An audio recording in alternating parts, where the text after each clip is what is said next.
Hey, so this week I am carving a Scottish Terrier. And for me, dogs are always a challenge to start. So I'm going to template them. I'm gonna get this thing onto the computer. I'm gonna use my projector here. We're gonna dim down the lights in the shop and we're gonna project it onto a big, beautiful chunk of Western bred cedar, second growth that we have had for a while. And I am really excited to get this project going. So it's gonna be pretty much life size. I think maybe a little bigger just so I can kind of like play with the characteristics of it. It's actually a kind of a likeness of a dog who's passed away. And right now I'm pretty much just gonna work on the planning for that. And as soon as I'm done the planning for that, I will start blocking, get it set up, and then I'll kind of talk to you guys about blocking out dogs, thinking about the anatomy of them. And it's a really nice budget for this dog, so I'm able to really spend some time working on detail, the fur pattern. What else are we gonna be working on? Kind of the base. I wanna have a nice clean base, and I've never done a Scottish Terrier before, so I'm really excited to kind of play with the beard they have and that like very droopy fur under the chest and in the paw area. So, you know, it's gonna be fun. Put the log up on the block, which now that I'm looking at that log is very big, so I might have to size the block down a bit.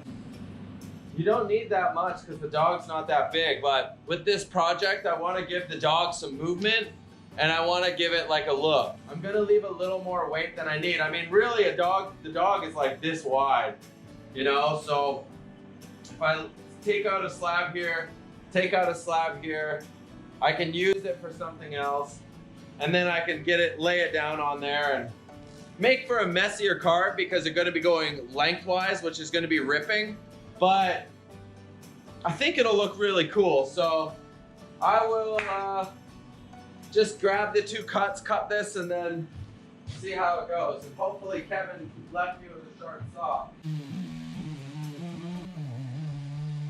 Just by doing that, I have, you know, a little slab I could pull a tree out or do like a sign with. This is a flat space because I already milled this. So now, just a matter of like using leverage. So in ice blocks, you know, when you're carving ice or when I carve ice, everything's done with leverage. I can't lift this thing up, no way, it's super heavy. But, you know, you can always lean it on here, get the butt end of it, oh, hopefully, there we go, and spin it on. Booyah. Doesn't exert too much energy. We have a nice curved spot. I left a little turn here, because I think I'm going to switch up the look. I want him to maybe be looking, pause, give it a little body twist. I think that'll be really cool. And there's lots of meat. So now I'm just gonna get the template projected on, and once I have a profile image that fits this log, which is great with the projector because you can pull back and you can use as much space as you can while maintaining the proper proportions. So totally up to you. If you're a good drawer, you don't need to do this, but if you're not a good drawer like myself, I find that projectors are great because you then can work with the scale like we've been talked about in Talks with the Masters with Chris, and I've said a few times, when I go to competitions, I bring 3 sizes of templates because you don't know what kind of log you're gonna get. But with this, I'm in my shop, I'm here right now, I've got everything set up on my computer that I can just Bluetooth connect it, set it right onto this log, project the image, draw the image, block the image, and then start working on form.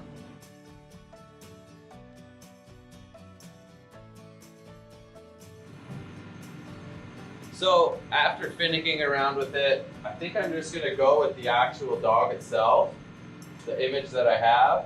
And I twisted the piece right there because this isn't a perfect profile view. And in my head, I think if I twist it a little bit like this, it's going to adjust the proportion to the back end because there's going to be something off in here.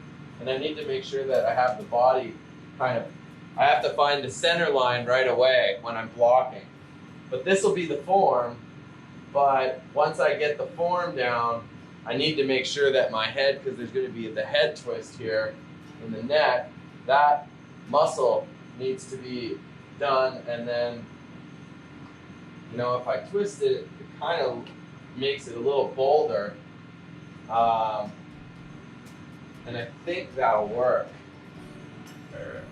Yeah, I'm going to commit to this, so I'm going to get a pen and I'm going to draw it out.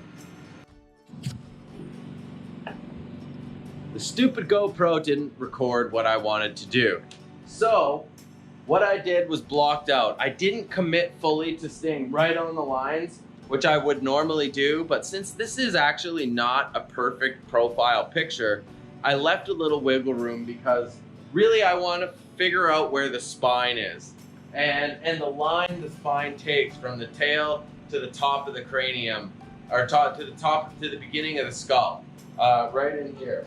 So I didn't undercut under here yet. I will. This isn't going to change. This isn't going to change.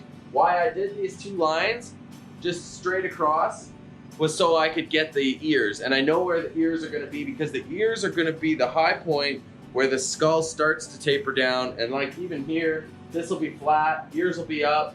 Then it drops down to where the eyes are, like this would be that level. And it tapers, and then the next level will be here. So I'm gonna lose all of this, but before I commit, I just wanna make sure I find my center line that's gonna connect it, because this isn't just a regular profile view, this is actually a twisted spine. So once I thin this part back, it'll make it a lot easier. So you don't wanna like overcommit right away, but at the same time, you just gotta be committed to what you're doing. I hope that makes sense because it's hard to explain. Forgot to put my chaps on. Make sure you wear your chaps when you're carving. All the safety equipment. It helps, especially if you get hit. I always forget.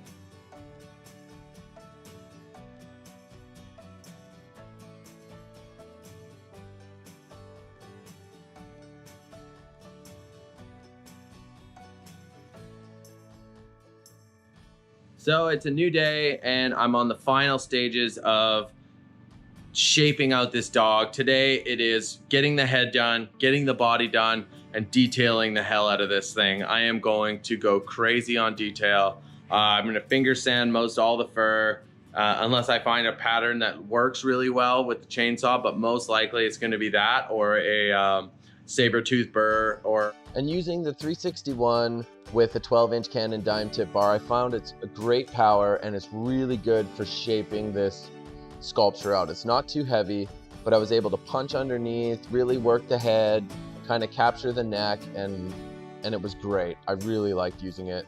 So this is a Makita Die grinder with the attachment and a bullet burr from Saburrtooth. They're very aggressive, but you got to use them very careful. And here you can see I'm going for fine detail with the Makita finger sander. So the face is really starting to come together. This piece is actually really kind of looking cool. You know, what's funny is like when you look at other carvers, you can always see different styles. And today, you know, I was a new friend, or, you know, Instagram follower, not follower, just a fellow carver, Jake Swanson, I think his name is. He followed me, so I followed him back, and I was kind of checking out his style, and I really like he sands. You can tell he like sands the tops and then leaves texture with the base of his carvings, and I kind of thought, like, wonder how I could implement that, because I think about Jeff Moore and the way he does his stuff. And if you don't know Jeff Moore or Jake Swanson, check them out. They're both really great carvers, and they have like a definitive style in how they do their finishing. And for myself, I am always trying to constantly evolve. I mean, I've always kind of looked at myself as, you know, Bob said it well, like a created carver. But what was cool about the way I started to carve was that I was able to learn from 18 of the best in the world from from Saw Dogs. And in doing that, I have picked up little pieces from each person. And when I have done that, I think that it's really kind of cool to be able to just, you know, take this from him, take that from him. And I don't think that this is at all Jake's style, but what I do think is I picked up a little something from what I saw from him, and I'm now trying to kind of create that and incorporate it into my style. So, you know, that's kind of the evolution of carving, is looking at other people's work, and don't just look at wood carvers. Look how clay guys are doing things, digital sculptors. Think outside the box. There's so many different mediums that are creating so many awesome textures and styles, and if you can pull from little pieces from each person or little pieces from each style, that's really going to help you find and create your own style. Hopefully that resonated a bit, you know, and from that you can make your own awesome dog carvings, or pick something up from me and make your own awesome carving.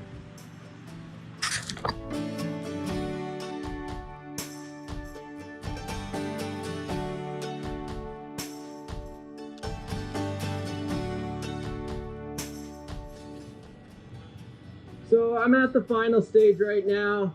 I just have to punch in the eyes and then sand the base and then begin to airbrush. I really like the finish on this. I think it'll polish out really nice, especially with adding color. I mean, the puppy dog has like red and you know, brown and black and a red collar, so that's gonna make it pop. And if I could just get these eyes right, should be laughing. Pretty stoked on this. This has turned out better than I anticipated. Dremel 4300. This is the best Dremel by far. You can do multiple speeds. Really works good.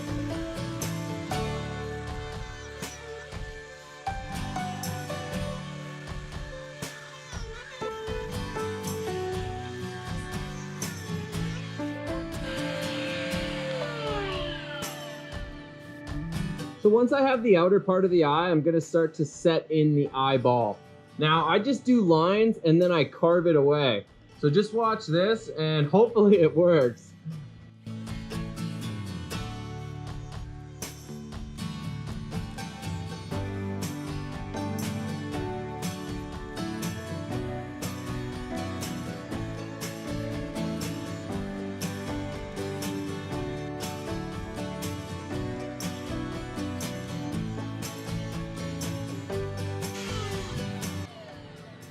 So that's kind of how I'm gonna do the eye. If I wanted to, I would do a circle here and a circle here as like a couple of half shells.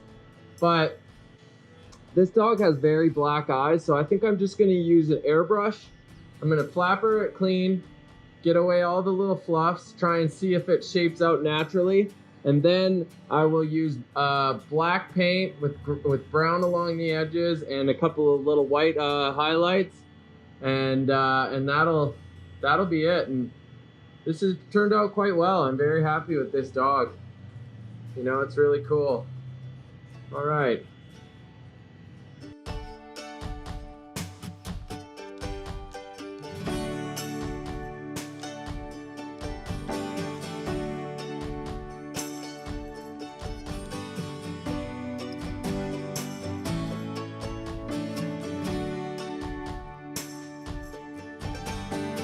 So I really like how the airbrush turned out. It's really great. The color, I'll add the color tomorrow and then be finished. You'll probably see a picture of it right now. My name's Ryan Cook. Thank you so much for watching. If you liked this, if it was informative, please give it a like or share or leave a comment. And also, if you have any comments or questions, things that you'd want to see, things you want me to carve or talk about while I'm carving, if there's something that I touched on that you want to learn more of, just leave that in the comments section. Thanks so much. I'm Ryan Cook. See you later.